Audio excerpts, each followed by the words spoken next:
But this has to do with Zelle, like to send money, Fifth Third, my bank, and my ex-neighbor who used to live in Milwaukee with us. On February 16th, I sent $1,000 mistakenly to my ex-neighbor. I intended to send it to who some of you may know as my fiance, Connor. But, this time it was a mistake, and I noticed it within 30 minutes. I reached out to him, texted him, called him, left him voicemails, didn't answer. Understandable, right? Because I'm like, maybe he thinks it's a scam. That's all fine and dandy. So I call my bank the next day, because I gave him a day to respond, but he didn't. I called my bank the next day to say, hey, filing a dispute, I sent this money in error, are you all able to reverse the charge? So they said, cool, we'll look into it. After 15 days, if we haven't reached a decision, we'll go ahead and issue you a temporary credit. Great. Time goes by, weeks pass. I don't hear from Charles, who's my ex-neighbor. I don't hear from my bank. So I call my bank and I say, hey, what's going on? I need an update. This is last Wednesday. She tells me, the representative, that there's something else they can do. The money is gone. And, so sorry, but basically I'm shut out of luck. So now I text Charles and I say, hey, bad news. The bank said they can't refund my money. So how would you like it if, I reached out? At this point, I'm on his LinkedIn. I'm looking at what he does for a job. I'm looking at, all of this stuff, trying to find an end. So I said, hey, wouldn't it be wild if your job found out that you were out here stealing? He's a senior vice president at the Bank of America. So within 5 minutes of that text message, mind you, he hadn't been responding to me for 2 weeks. He calls me and says, hey, this is Charles, so-and-so. And I said, hey, Charles, have you been getting my text messages in regard to, me sending you, all these requests for my money back? And he's like, no, I haven't gotten anything. I said, okay, great. Can you take a look at that and get back to me? He says, sure.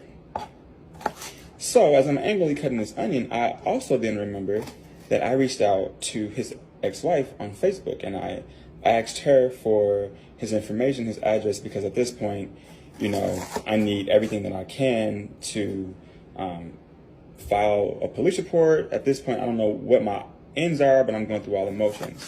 So she's very responsive. She's very nice and, doesn't understand what's going on, though, in terms of him not sending me back the money. So remember her. She's very important to the story. Going back to Charles now, he's responding in the same text thread, mind you, that I asked him for the money. And he says, oh, since I now see you threatening me, I'm going to retain counsel, and due to your threats, you're going to pay me way more than $1,000. So I get a lawyer.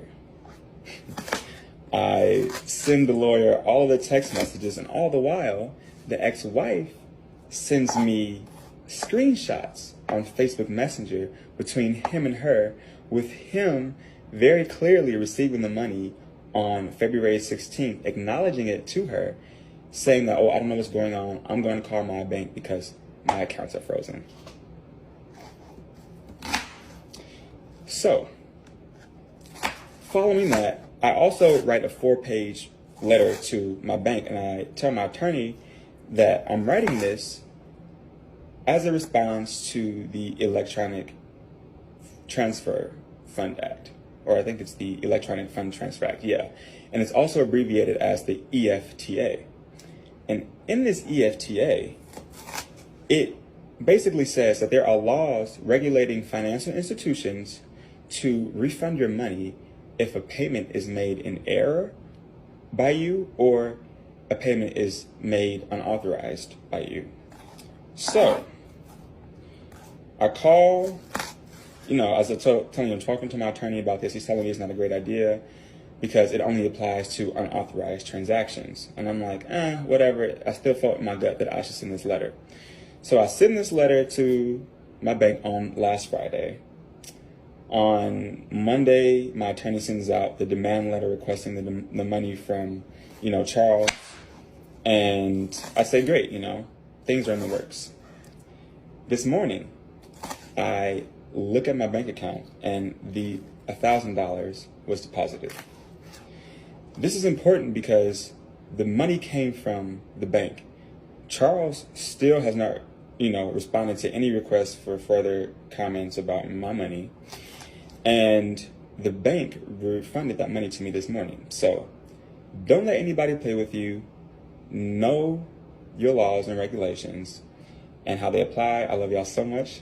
Have an amazing day.